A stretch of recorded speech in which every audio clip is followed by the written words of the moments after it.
ओम सजात्म स्वरूप परम गुरु शुद्ध चैतन्य स्वामी ने नमः। जे स्वरूप समझा विना पाम्यो दुख अनंत, समझाव्यु ते पद नमो श्री सद्गुरु भगवान। गाथा चौथी लेंगे। बाह्य क्रिया माराचता अंतर वेदन काई, ज्ञान मार्ग निषेधता तेह क्रिया जड़ बंध मोक्ष छे कल्पना, बाके वाणी माही वरते मोहावेश मा, शुष्क ज्ञानी तेया।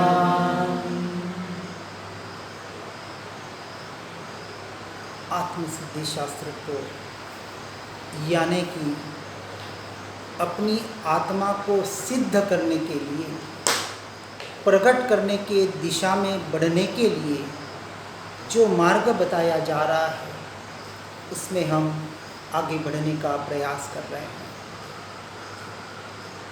जो हमारी कमियां हैं, जहाँ जहाँ अटकना हो रहा है, वहाँ से हटकर उनको दूर करते हुए जिस तत्व तक हमें पहुँचना है, वहाँ पहुँचने का पुरुषार्थ करें।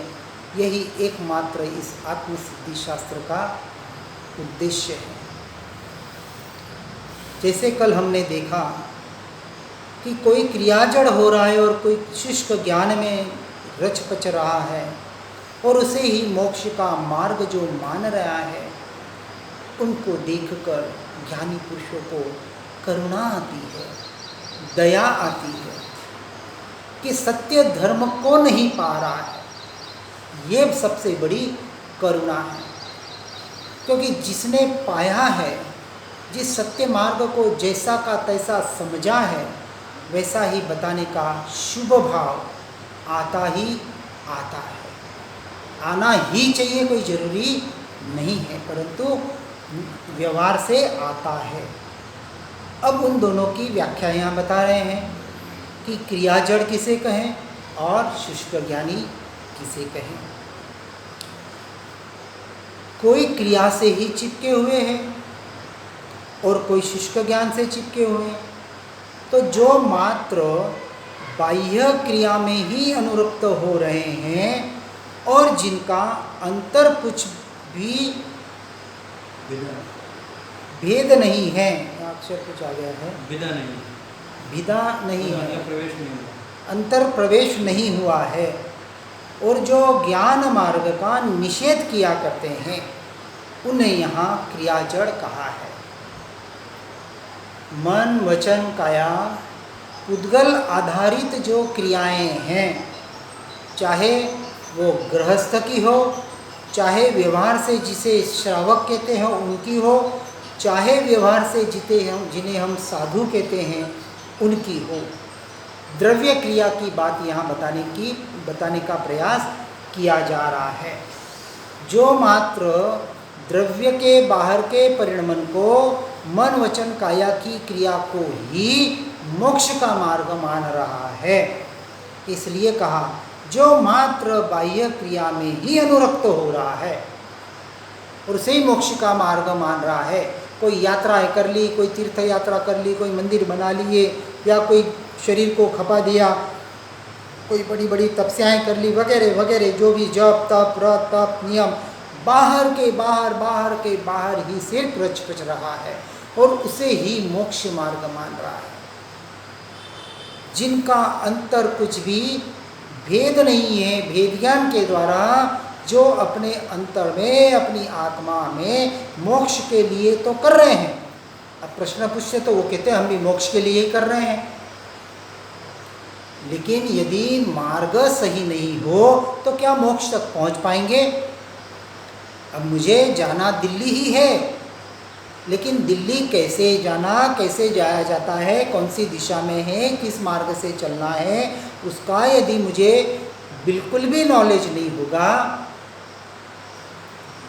और मैं कहीं विपरीत दिशा में चला जाऊंगा तो क्या मैं दिल्ली कभी पहुंच पाऊंगा? तो कभी नहीं पहुंच पाऊंगा।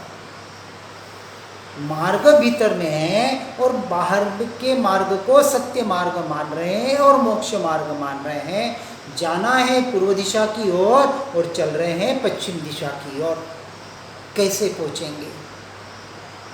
और जो ज्ञान मार्ग का निषेध किया करते हैं कि ये क्या है, ज्ञान मार्ग, ज्ञान आत्मा आत्मा आत्मा आत्मा करते हैं, स्वच्छंदी हो जाएंगे, एकांतवादी हो जाएंगे, आत्मा आत्मा करने से क्या हो जाएगा, इत्यादि जो भाषण कर रहे हैं, परिभाषण कर रहे हैं, उनके लिए ये बात बताई गई है। गुरुदेव कांजी स्वामी इसमें बताते थे, उनको यही प्रश्न करते थे कि आप डायरेक्ट नहीं परंतु इनडायरेक्टली जो क्रिया का निषेध कर रहे हैं तो सारे जीव तो भटक जाएंगे। जो क्रियाएं कर रहे हैं वो भी क्रियाएं करना छोड़ देंगे और संसार में ही रचे पचे रहेंगे। तो उसमें जवाब यही आता था, हम कोई क्रिया छोड़ने की बात थोड़ी बता रहे हैं कि इसको छोड़ो। हमने इतना ही कहना है कि जिस क्रिया को आप सत्य मोक्ष का मार्ग मान रहे हैं वो वास्तविक परिपूर्ण मोक्ष मार्ग नहीं है। साधन हो सकता है, साध्य नहीं है। यदि साध्य का ही लक्ष्य न होगा तो कितना भी साधन कर लें आप, उस साध्य तक पहुंच ही नहीं पाएंगे। इस अपेक्षा से कहा कि ज्ञान मार्ग का निषेध और कोई स्वच्छंदी हो जाए तो हम तो नहीं कह रहे कि आप स्वच्छंदी हो जाओ, हम तो सिर्फ सत्य मार्ग बताने का प्रयास कर रहे हैं कि हे जीव, सत्य मार्ग तो ये शुद्ध मार्ग ही है, एक आत्म तत्व का ही मार्ग है। इसके अलावा तीनों लोक में, तीनों काल में वास्तविक सत्य मोक्ष का और कोई मार्ग नहीं है।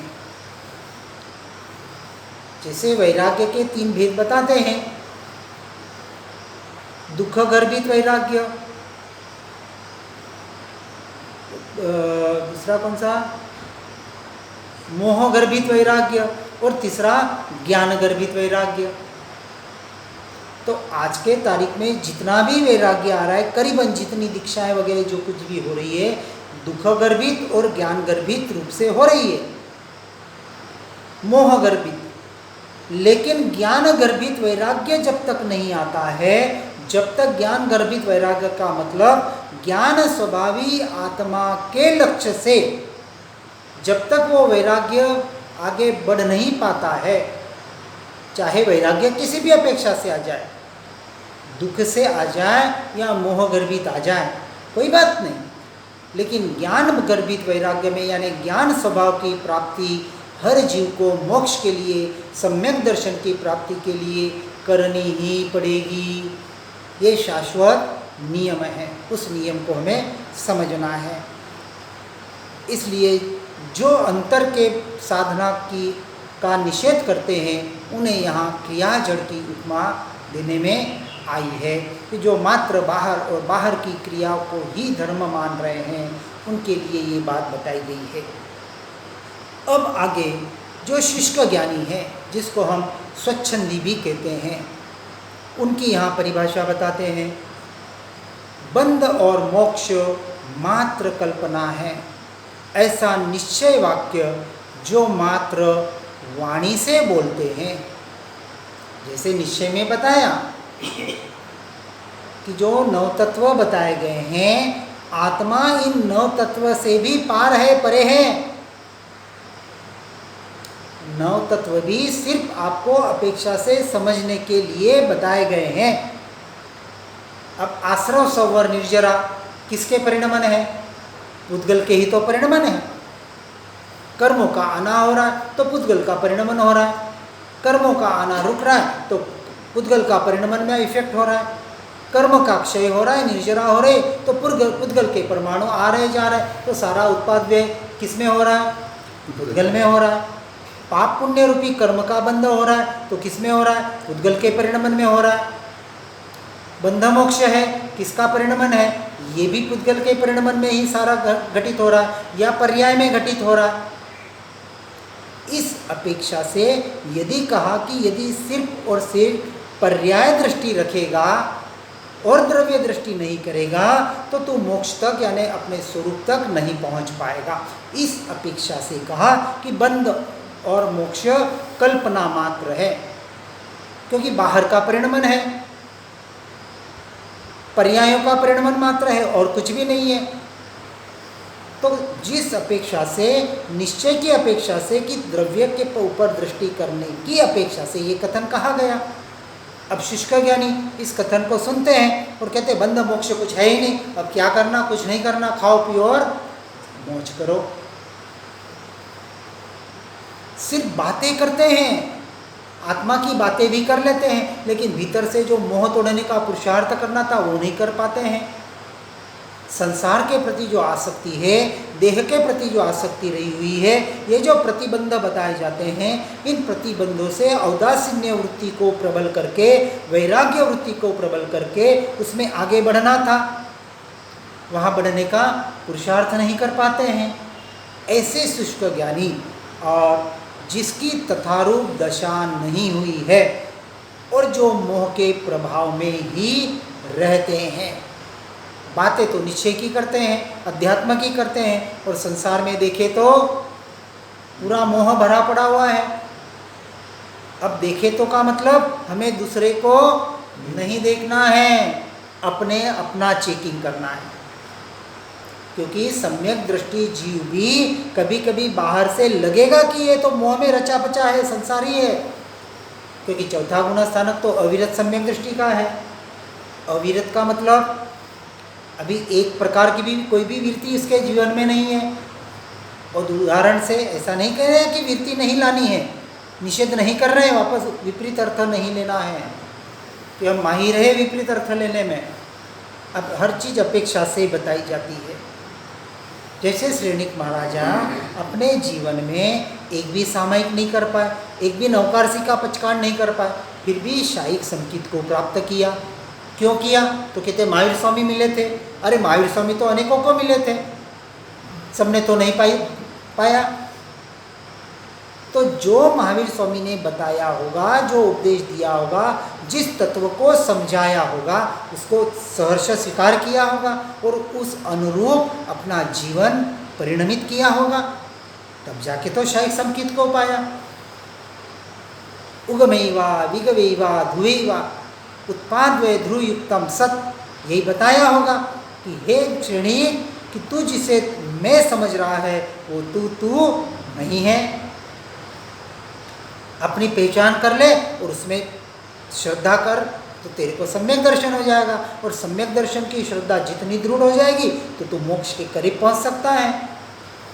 सबका सार तो यही है, जिस भी भाषा में समझाया होगा, जिस भी वाणी में समझाया होगा, सार तो एक ही।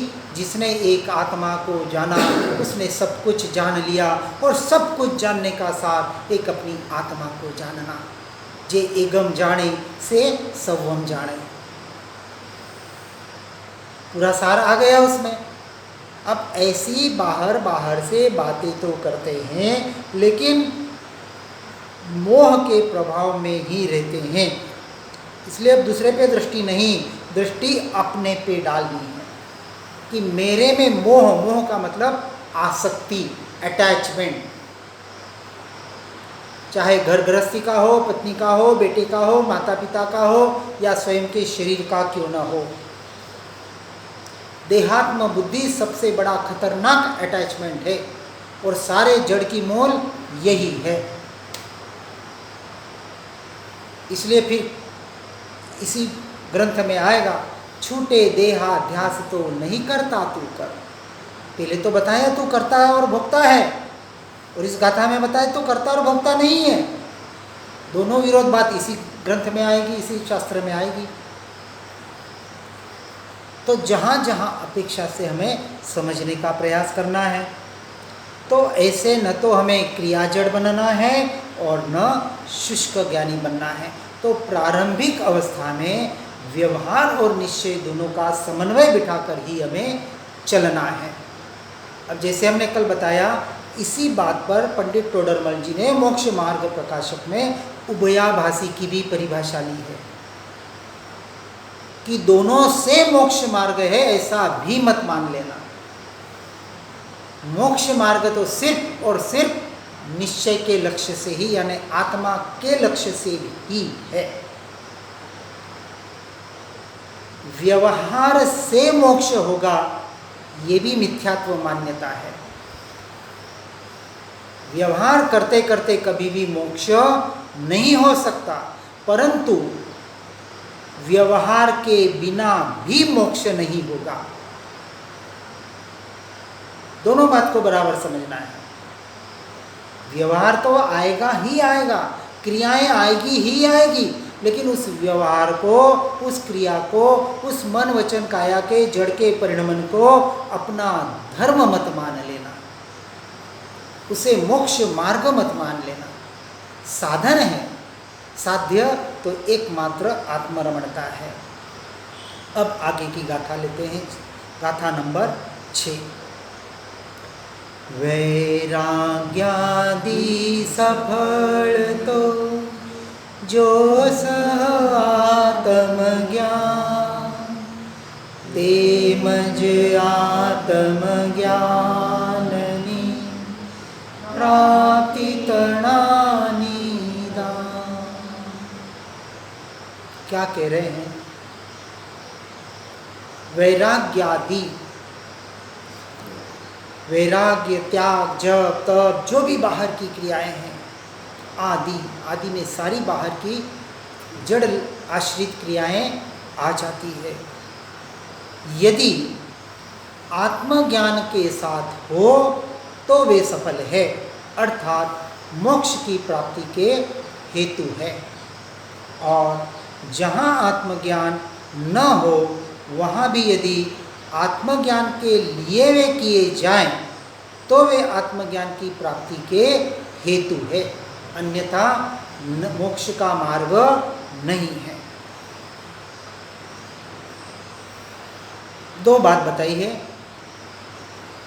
एक उत्कृष्ट बात बताई है, क्योंकि सबसे पहले ऐसे कहा जाता है कि पहले उत्कृष्ट बात बतानी है। जैसे कहते हैं कि मुनि दीक्षा के बगैर मोक्ष नहीं है, तो लक्ष्य मुनि दीक्षा और मोक्ष, लेकिन आज हमारी स्थिति नहीं है, तो फिर कहते हैं कि चलो मुनि दीक्षा नहीं लेते हैं, सर्ववृत्ति नहीं ले सकता है तो देशवृत्ति कर ले, देशवृत्ति नहीं कर सकता है तो सम्यक दर्शन की पहले प्राप्ति कर ले। तो सम्यक दर्शन जो मूल है, ये बाहर के जब तक सफल कब तक नहीं होंगे? मूल मार्ग। इसलिए जो मूल मार्ग सांभळो जीननो रे, पूरी सम्यक दर्शन, सम्यक ज्ञान और सम्यक चारित्र की परिभाषा इस काव्य में बताई है कि बाहर से त्याग, तपस्या, वैराग्य जो कुछ भी तुझे आ रहा है, यदि आत्मज्ञान के साथ हो तो वह मोक्ष के प्राप्ति के हेतु के लिए तेरा मार्ग सफल है, यानी तू उस मार्ग में, मोक्ष मार्ग में सफल हो सकता है। या आत्मज्ञान की प्राप्ति अभी नहीं हुई है, फिर भी जहाँ आत्मज्ञान न हो वहाँ भी यदि आत्मज्ञान के लिए किए जाएं, अब तू बाहर की जो भी क्रियाएं कर रहा है, यदि आत्मज्ञान के, आत्मा के लक्ष्य से कर रहा है, स्वरूप स्वभाव रमणता के लक्ष्य से कर रहा है, तो ये तेरी क्रियाएं योग्य है, तो आत्मज्ञान की प्राप्ति के हेतु बनती है। यानी अभी भले तुझे सम्यक दर्शन नहीं हुआ है, तो सम्यक दर्शन के पहले जो सम्यक दर्शन की क्रियाएं हैं, जो आत्मज्ञान के प्राप्ति की हेतु के लिए बनती है, वही क्रियाएं सच्चा व्यवहार है। इसके अलावा जितना भी व्यवहार है वो सारा व्यवहार आभास मात्र है, उसे व्यवहाराभास कहा गया है। इस भ्रांति से हमें निकलना है। और जहाँ तक हम समझते हैं, जितने भी इस मार्ग से जुड़े हैं इस भ्रांति से तो निकल चुके हैं, परंतु व्यवहार का भूल के भी निषेध नहीं करना है। कोई सामायिक कर रहा है, कोई प्रतिक्रमण कर रहा है, कोई पूजा पाठ कर रहा है, कोई जो कुछ भी बाहर की क्रिया कर रहा है, उसे भूल के भी छोड़ने का उपदेश नहीं देना है, उसे व्यर्थ नहीं कहना है, सिर्फ उसे समझाना है कि इतना ही धर्म नहीं है, वास्तविक सत्य धर्म तो ये है जो मैंने समझा है, जाना है और जो परमात्मा ने बताया है, और आज हम सूत्रों के आधार पर भी इसे समझाने का प्रयास कर सकते हैं। तो ऐसा ही प्रयास हमें करना है, किसी भी मार्ग का भूल के भी निषेध नहीं करना है, इसकी हमें सावधानी रखनी है। अब आगे बताते हैं कि वैराग्य, त्याग, दया आदि अंतरंग वृत्ति वाली क्रियाएं हैं।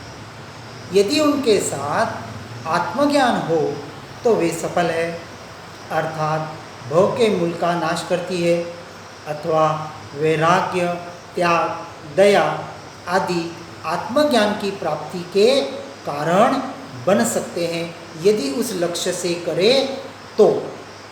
अर्थात जीव में प्रथम इन गुणों के आने से सतगुरु का उपदेश उसमें परिणमित होता है। जो देशनालब्धि बताई, इस देशनालब्धि की यहाँ बात कर रहे हैं। और वैसे जो श्रीमद जी का अंतिम काव्य है उसमें 3 लक्षण बताए हैं, प्रथम भूमिका, दूसरी भूमिका और तीसरी भूमिका। सरलपणु न मध्यस्थता, ये प्रथम भूमिका सार। और तीसरी भूमिका बताई है नति जीव आशा जीव्यातणी मरण प्रति नति शोक, जो भी वो गाथा नहीं, वो नहीं वो अलग है। मैं जो बता रहा हूँ वो 3, हाँ आपको बता रहे हैं हाँ इच्छे जय योगी जन, उसमें 3 जो दशा बताई है। सरलता, हाँ प्रथम भूमिका बताइए तो सार, हाँ आत्म थी ज्ञातनी मरण तनी नहीं शोक। अब ये इस गाथा में 3 पात्रता के अपेक्षा से अब हम कहाँ हैं वहाँ उसका हमें चिंतन करना है। अब इसके साथ साथ वैराग्य, त्याग आदि बाहर की क्रियाएं आत्मज्ञान की प्राप्ति के लिए यदि वो करता है और इन गुणों के साथ सद्गुरु का उपदेश से ही परिणमित करने का पुरुषार्थ करता है, उसे ही ये उपदेश फलीभूत होता है, अन्यथा नहीं। उज्ज्वल अंतःकरण के बिना सद्गुरु का उपदेश परिणमित नहीं होता। इसलिए वैराग्य आदि आत्मज्ञान की प्राप्ति के साधन हैं, ऐसा कहा जाता है। इसलिए सिर्फ आत्मा आत्मा करके भी बात नहीं होगी और सिर्फ क्रिया क्रिया करके भी बात नहीं होगी, दोनों का प्राथमिक अवस्था में समन्वय करना पड़ेगा। अब आगे बताते हैं, यहाँ जो जीव क्रियाजड़ है उन्हें ऐसा उपदेश किया है कि मात्र काया का ही रोकना कुछ आत्मज्ञान की प्राप्ति का हेतु नहीं है। वैराग्य आदि गुण आत्मज्ञान की प्राप्ति के हेतु है। इसलिए आप उन क्रियाओं का अवगाहन करें और उन क्रियाओं में भी रुके रहना योग्य नहीं है, क्योंकि आत्मज्ञान के बिना वे भी भव के मूल का छेदन नहीं कर सकते।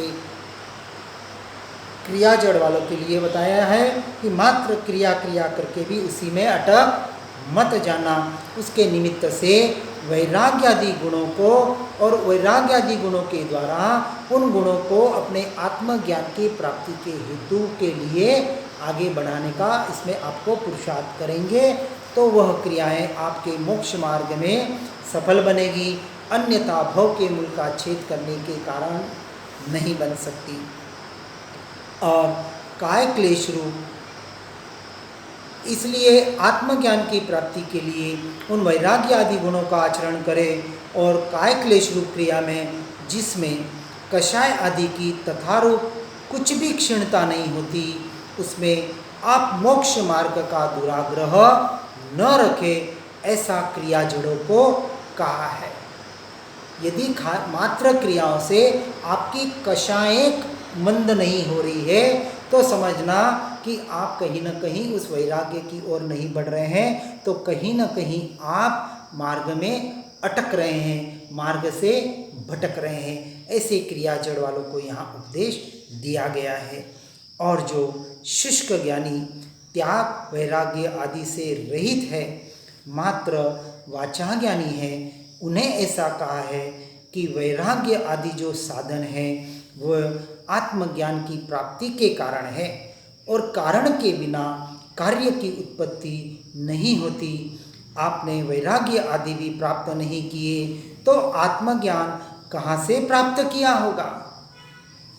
आप आत्मा की बातें तो करते हैं, यदि संसार के प्रति औदासीन्य वृत्ति नहीं आ रही है, उसके प्रति वैराग्य नहीं आ रहा है, उसकी क्षण भंगुरता का एहसास नहीं हो रहा है, तो समझना आपने अभी तक वास्तविक आत्मज्ञान की ओर प्रयाण नहीं किया है। आप सिर्फ बातें और बातें ही कर रहे हैं। इसका कुछ आत्मा में विचार करें। अब ये का किसको बता रहे हैं? उन शुष्क ज्ञानियों के लिए जो स्वच्छंदी बन रहे हैं, उनके लिए ये बात बताई जा रही है। संसार के प्रति बहुत उदासीनता, देह की मूर्छा की अल्पता, भोग में अनासक्ति तथा मान आदि की कृशता इत्यादि गुणों के बिना तो आत्मज्ञान परिणमित नहीं होता। यदि आत्मज्ञान पाना है तो यहाँ बताया कि वैराग्याति सफल जो सह आत्मज्ञान, तो यहाँ कह रहे हैं शुष्क ज्ञानियों के लिए कि तू आत्मा आत्मा की जो बातें कर रहा है तो मात्र बातें करने से काम नहीं होगा। तो अब दूसरा लक्षण क्या बताया? संसार के प्रति बहुत उदासीनता, मात्र उदासीनता भी नहीं कहा, बहुत, ऐसा लगे कि कब इस संसार से निकलूं, कब संसार छूटे और मैं अपने स्वरूप में लीन होने का अनंत पुरुषार्थ करूं।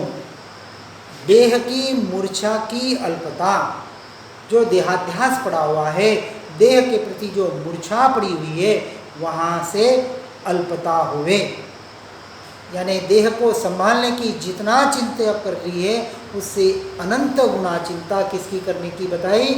आत्मा की करने को कहा गया है। और भोग में अनासक्ति, सीधी भोग छोड़ने की बात नहीं बताई है, क्योंकि अभी चौथे गुण स्थानक की बात हो रही है। अनासक्ति, भले तू भोगों को भोग रहा है, और भोग का मतलब एक सिर्फ काम वासना का भोग नहीं, भोगों को समझना है 5 इंद्रियों के द्वारा और मन के विषयों के द्वारा, 5 इंद्रियों के जो 23 विषय हैं और मन के जो विकल्प हैं, इन सभी के द्वारा जो भोग भोगने में आ रहे हैं, उन सभी भोगों का विचार करना है। इन सारे भोगों में अनासक्त भाव, बाहर से भोग भोगते हुए दिखाई दे रहा है, चक्रवर्ती भी सारे भोगों को भोग दिखाई दे रहा है, लेकिन कैसा है? अनासक्त भाव से। जैसे गीता में एक दृष्टांत आता है कि कृष्ण एक मुनि, कौन से मुनि के, ऋषि के पास गए थे, वहाँ कहा था, वो नदी बीच में आ रही थी तो वहाँ रास्ता मांगा और उन्होंने कहा कि कृष्ण यदि ब्रह्मचर्य है तो रास्ता मिलेगा। और वहाँ जाके उन ऋषि के पास गए तो वो ऋषि तो बहुत भोजन कर रहे थे, और उनको कहा कि ऋषि ने यदि भोजन नहीं किया होगा, उपवास होगा तो रास्ता मिले, तो रास्ता मिल गया था। तो जो खा के भी जो नहीं खा रहा है, जो भोग भोग के भी भोग नहीं भोग रहा है, उसको कहा अनासक्त भाव। ऐसे अनासक्त भाव यानी एकत्व किए बगैर कर्मों के उदय के अनुसार परिणमन हो रहा है, लेकिन उसमें एकत्व नहीं है, उसे वो मैं और मेरापना जो था वो जिसका निकल गया है, ऐसे अनासक्त भाव वहाँ जागृत होना बहुत जरूरी है। जिसकी भोग में अनासक्ति तथा मान आदि की कृशता अत्यंत दृढ़ इत्यादि गुणों कृशता इत्यादि गुणों के बिना आत्मज्ञान परिणमित नहीं होता। और आत्मज्ञान की प्राप्ति होने पर तो वे गुण अत्यंत दृढ़ हो जाते हैं, क्योंकि आत्मज्ञान रूप मूल उन्हें प्राप्त हुआ है। जिन्हें आत्मज्ञान प्राप्त हो जाता है उन्हें ये जो ऊपर की बताई कि संसार के प्रति की उदासीनता, देह के प्रति की मूर्छा की अल्पता, भोग में अनासक्ति और मान आदि की कृशता, ये उनकी अपने आप कम हो जाती है और आत्मज्ञान रूप मूल उन्हें प्राप्त हो जाता है। इसके बदले आप स्वयं को आत्मज्ञानी मानते हैं और आत्मा में तो भोग आदि की कामना की अग्नि जला करती है। पूजा सत्कार आदि की कामना वारंवार स्फुरित होती रहती है। सहज असाता से बहुत आकुल व्याकुल हो जाती है। तो समझना कहीं न कहीं हम अभी आत्मा की बातें तो कर रहे हैं, लेकिन इस मोह माया जाल से पूरे छूटे नहीं हैं, उसमें ही अटक कर कहीं न कहीं भटक रहे हैं। इस प्रकार से सहज यह क्यों ध्यान में नहीं आता कि ये आत्मज्ञान के लक्षण नहीं है। इसलिए आत्मज्ञानियों को, जो आत्मा आत्मा की बातें करते हैं, जो शुष्क ज्ञानी हैं, उनको इस बात पर विचार करना चाहिए। और मैं मात्र मान आदि की कामना से आत्मज्ञानी कहलवाता हूँ, यह जो समझ में नहीं आता उसे समझें और वैराग्य आदि साधन प्रथम तो आत्मा में उत्पन्न करें कि जिससे आत्मज्ञान की सन्मुखता हो सकती है। और इसी बात को आगे की गाथा में विस्तार से बताने का प्रयास किया गया है। गाथा अपन आगे शेष लेंगे। जिनाज्ञा विरुद्ध कुछ भी कहने में आया हो तो मिच्छामि दुक्कडम। सुख धाम अनंत सुसंत चहि, दिन रात रहे तद ध्यानमयि, पर शांति अनंत सुधाम प्रणमो पदते वरते जयते। ओ प्रणमो